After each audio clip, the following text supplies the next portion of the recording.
I am Mohit here. I'm Mohit Vadera. I'm from SAP Labs, Gurgaon. I just want to know, see, knowledge-based examinations in India are very famous. But for these kind of exams, why they are not so known or famous? Like, too less number of people opt for these kind of exams. It's absolutely a very valid point. The knowledge-based exam is much more common, more marketed. For example, PMP, which SAP in IT industry, is a process-based. In fact, I'm the first PMP from India, '97. I've taught a lot of people personally, because my journey began long time ago to sensitize people, and quite a bit IT industry. But the level C, level B, level A, we have been publicizing primarily into the non-IT sector. But now in the IT sector, recently the drive has begun to tell them that next to your knowledge-based is to have your senior managers certified.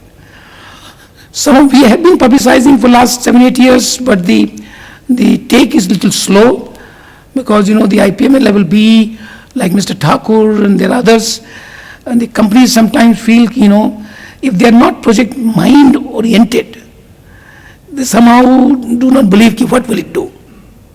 This energy additional qualification, what does it do? Sometimes people feel scared that by making them level B, they may leave my organization. It's all short sight. But I entirely agree with you.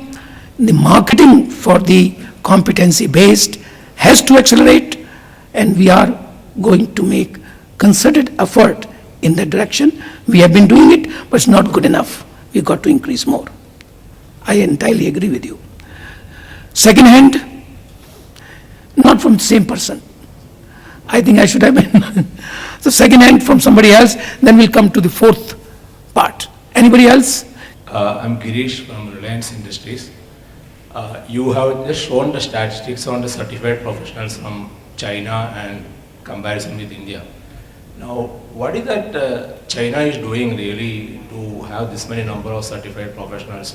Is that they are making it as a part of the compulsory in the curriculum, or spreading the awareness more, and what we are not doing? What exactly they are doing? I think it's a very interesting question, very, very interesting. And I have examined China from very close quarters, very, very close quarter. In fact, I'm on getting recorded, but I'm certainly like to say I am the honorary chairman of Construction Project Management Committee, CPMC. 2006 it was given to me, because I have done a lot of work in China in terms of training. China has, in early 21st century, 2003, 2004 time frame, they've understood their construction. Let's start with construction. They've understood that their engineers have to be better than Europeans and Americans. There was that benchmark. How to do it? They have the outstanding construction managers. From last 6-7 years, they have a tremendous competition among the construction managers. Multi-story, this, highway. In fact, I am proud to say I was president of many of the selection process. They have to speak in English. There was selection board. And this all Ministry of Construction will organize from all over in China. And there will be foreigners like us to ask questions and rate them into very, very strong metrics. And based on this, they will be declaring the best project manager, the best construction manager. And these people will be taken to IPMA Congress to get recognition. So their drive towards excellence was much more before, because the aim was clear. And as the outcome of such a drive, the level C, they zeroed in, unlike India, which my friend from SAP mentioned, we zeroed in on knowledge-based. China improved a lot in the level C. They say the 5 to 10 years experience.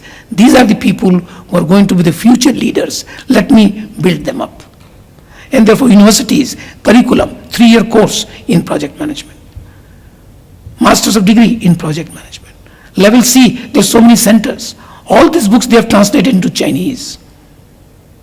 In fact, in a couple of magazines, my photograph comes on the top page.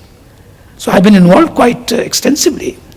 But in my own country, which I'm proud of it, the take is not as much as it was in China.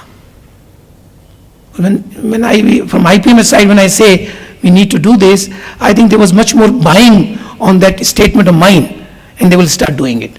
So they started asking me to chair a session, to do this, to be part of these reports, and beautiful reports. Each one has to produce a report in English for us to see what they have done in design, how they've shrunk time, 20-story building, 3 months, 6 months, how? So these innovations, excellence, certification, they've started about 10 years ago, and they're following that path. And because of that, they're a very large number in the world. Largest in the world, level C, China, 40% of the whole world. So good. And the third one, चाय के लिए तैयारी करवा दीजिएगा, चाय के लिए. Yes, sir. Yeah. I'm Amod from HPCL. I'm referring to the part where you mentioned that in future the project management will become delivery management. I guess that the premise for delivery management would be a very certain goal, and then come what may, you achieve that goal. Correct. I guess a risk to this would be a goal which may not be good in the long term or something like that. An example can be something like nuclear power or studies in nuclear science. We started with some aim and then were used to make the nuclear bomb, now also using for nuclear energy. So what goes where? How do we have a control of a goal setting if at all we are going to move towards delivery management? What will be a further check on how to choose a right goal? What will be a right goal? Will that also form a part of the delivery management, or will it be above it, or what? I think this is again a very interesting question, and I would like to start a little bit very patiently.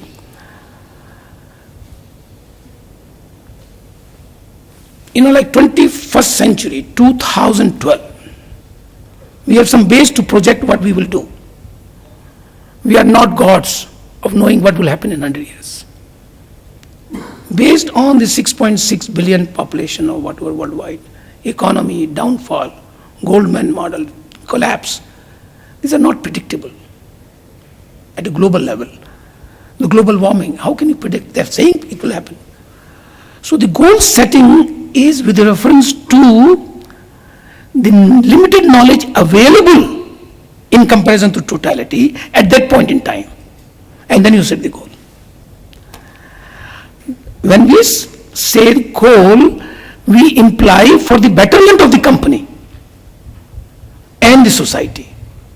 That is the first assumption.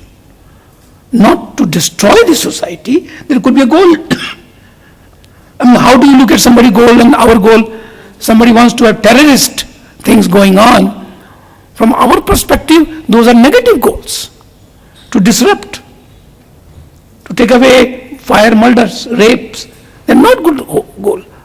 But as a group, they might have decided to have that measurement. So it's a relative. But society has certain norms of right and wrong, which again may change gradually. But the olden wisdom of Vedas and of the Upanishads, the right to live, right to be human beings, to be aware what we are, human beings, for the sustainability, that is universal. That will not change 1,000 years from now. You cannot change the basic premises of human beings to work together for the betterment of survival and better standard and better knowledgeable people. So those are the goals. Companies' goals will be that.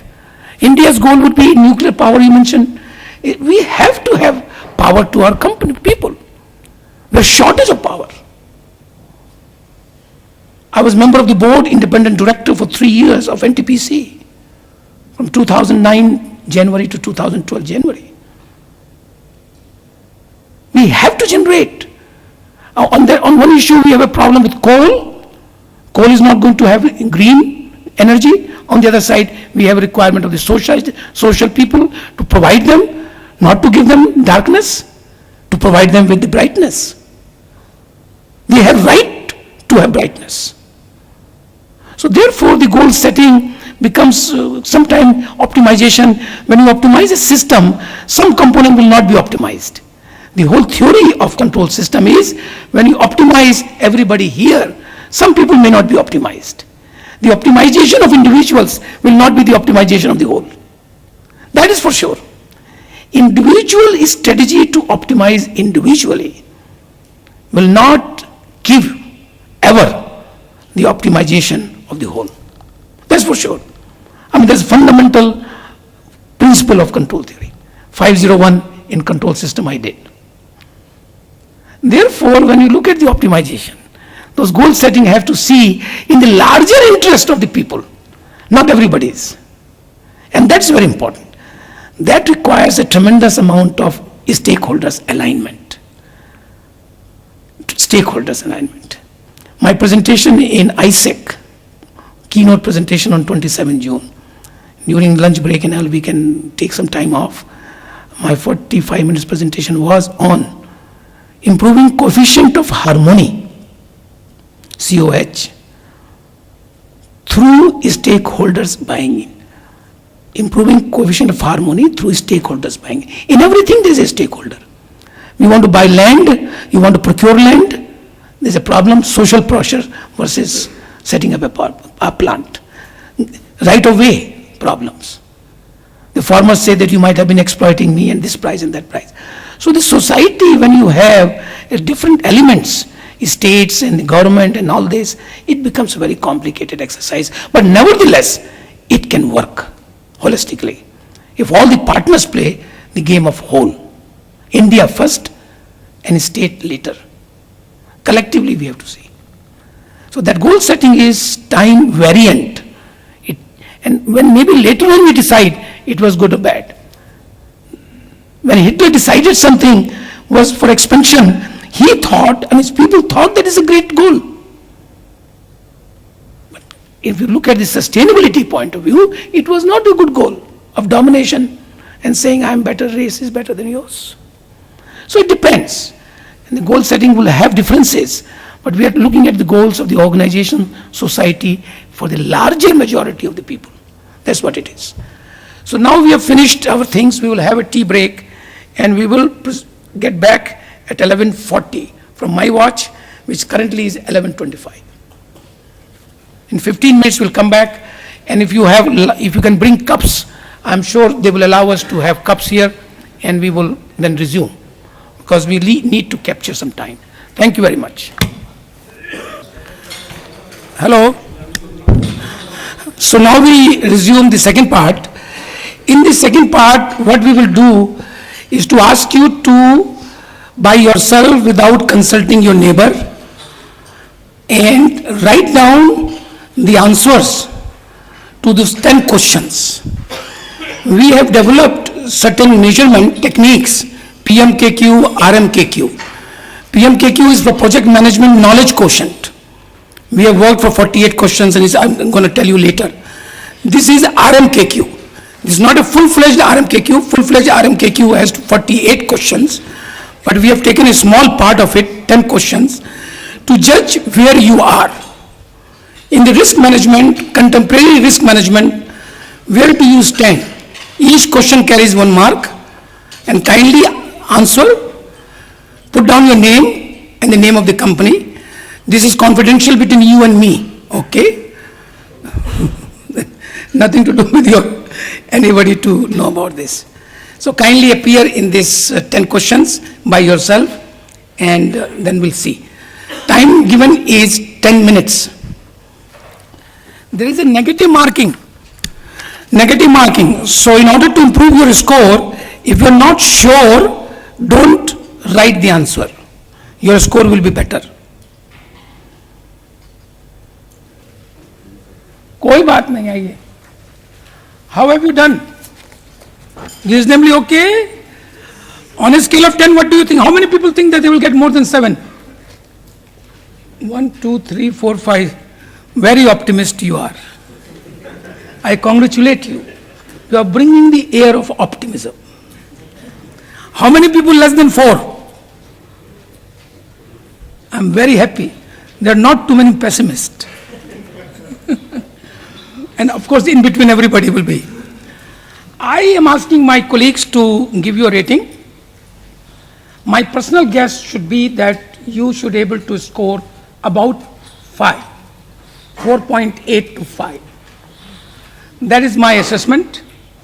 And if it is more than 5, it's great, good for me. I don't have to worry about time. I can short many things. If it's less than 4.5, my problem increases, risk increases, because then you don't know this, I have to spend more time. So this is going to give me opportunity to see how much I'm going to talk on what subject. So now let's start. Have you given all your names, your sheets? Nobody has it? उनको दे दीजिएगा, उमेश झा को.